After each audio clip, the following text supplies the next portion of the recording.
Olá, para quem se interessou na parte de API, esse vídeo opcional vai discutir justamente sobre isso. Vou mostrar um pouco como que está o código que eu elaborei e também explicar em um nível mais alto como que funcionam algumas das coisas ali no Node.js.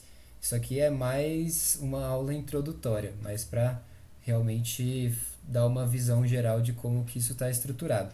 Quem realmente tiver interesse em Node, em API, eu deixei algumas referências lá no último conjunto de slides para vocês poderem estudar melhor. Se vocês abrirem aqui a parte de API, vocês vão ver como ela está estruturada. A gente tem esse arquivo package.json que mostra as dependências do projeto. O Node.js ele é o que chamam de Runtime Environment para back-end. É uma plataforma que te permite o desenvolvimento de aplicações para o servidor, para um servidor. Então, se vocês derem uma olhada aqui no nosso script de inicializar a nossa API, vocês vão ver que ele roda um npm install, que nada mais faz do que dar uma olhada nesse package.json, olhar as dependências, esses pacotes, e ver se eles já estão instalados ou não, e se não estiverem, vão instalar, eles vão ser instalados e colocados aqui nessa pasta Node Modules. Eu gostaria de chamar a atenção para duas dependências específicas. Em específico, essas duas aqui, elas fazem parte do SDK que o Hyperledger provê para os desenvolvedores, ou seja, faz parte desse kit de desenvolvimento. Eles nos ajudam a conectar a API, à rede, ao Shellcode. Beleza. Vale notar que esse modelo ele está organizado no padrão de design MVC, que significa Model View Controller. Modelo, se refere, rapidamente assim explicando, se refere à parte de dados, que no nosso caso está atrelada à questão da ledger. View, ou visualização, se refere à parte realmente que o usuário vai conseguir interagir ali, uma interface gráfica. Se vocês derem uma olhada, grande parte desse conteúdo está nessa pasta aqui, destinada à visualização. Nós estamos usando nesse projeto AJS para fazer ali a página web, que é uma espécie de HTML mais rebuscado, com algumas outras funcionalidades. Mas na essência, ele usa HTML, CSS aqui e tem algumas imagens também nessa pasta pública. Então, quem tiver interesse nessa parte de front, vale a pena olhar pasta Views e Public. E a última letra de MVC é o Controllers, ou controladores, que refere mais à parte de lógica aqui da aplicação, como que os models, a parte de dados é tratada, a lógica em cima dela, controle de acesso a ela também. Entra nessa parte de controladores. Beleza.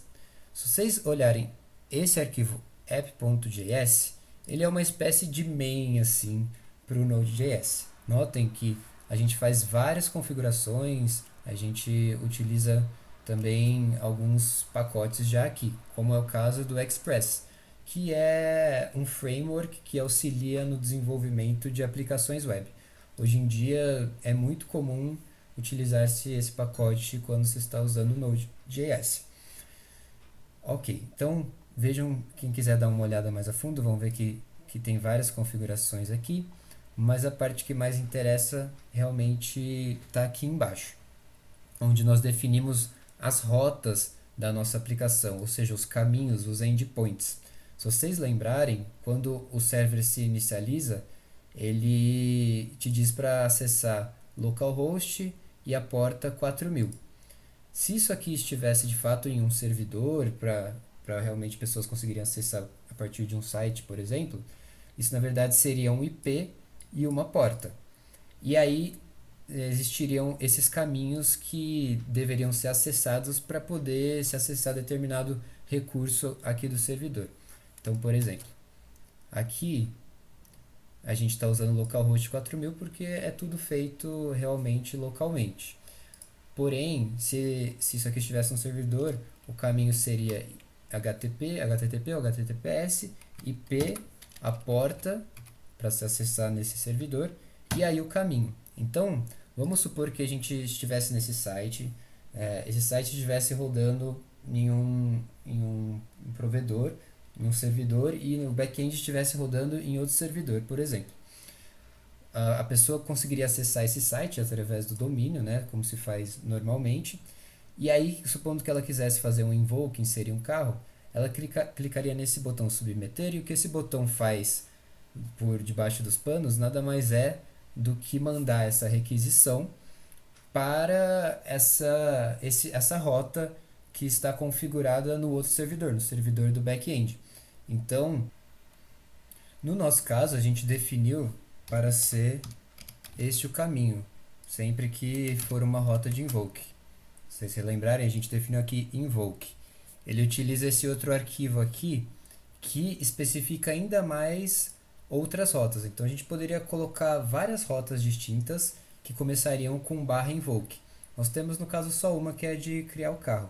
E vejam que ela está definida para usar isso aqui. Então, no nosso caso, para poder enviar o create car, seria necessário acessar essa rota aqui, esse endpoint do servidor de back-end. E em que aqui, na verdade, entraria qual que é o canal. E aqui o nome do shellcode a gente está usando por padrão shellcode mesmo. Ok. E o que mais é feito? Quando essa rota quando tenta-se acessar essa rota, esse endpoint, são feitas algumas verificações para ver se os dados que estão sendo enviados nessa requisição estão dentro do esperado. Se alguma coisa aqui estiver fora do esperada, o servidor já barra o acesso a esse recurso. Então, por exemplo, são verificados se de fato são enviados o identificador, a montadora, tudo aquilo, se são strings. Dá para fazer vários tipos de verificação aqui. E aí, por fim, o que é feito é de fato ser utilizado o controlador relativo à função de criar carro. Então, se vocês derem uma olhada, isso está aqui na parte de controladores.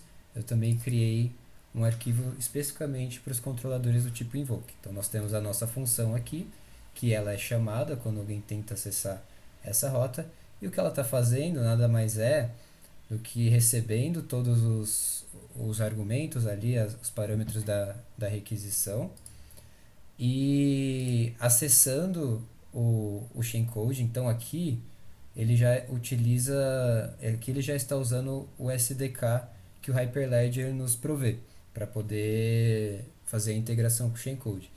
E aí o que ele faz aqui é acessar e criar um objeto para esse shellcode, para o gateway, que é um objeto que permite a conexão de fato entre API e shellcode. E aí, de fato, fazer a chamada lá para a função. Lembra, a gente tinha essa função, então utiliza-se essa sintaxe para dizer, ó, eu quero usar essa função do contrato inteligente, manda todas as variáveis, e isso aqui vai ser passado lá para o nosso programa Go, que é este programa aqui, fabricar.go. Ele está enviando já todos os argumentos, tudo direitinho.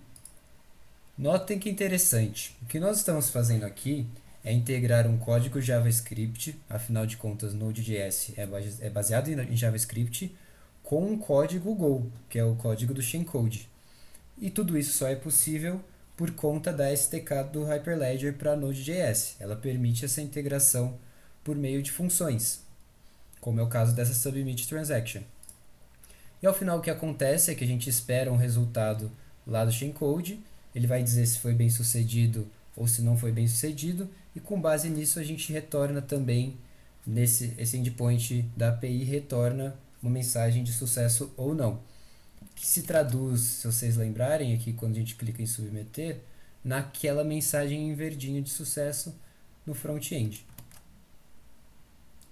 É isso que eu queria mostrar da API.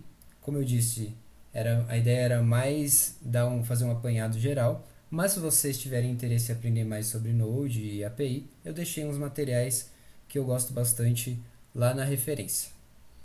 A gente termina aqui o módulo 3, nos vemos no próximo módulo. Até lá!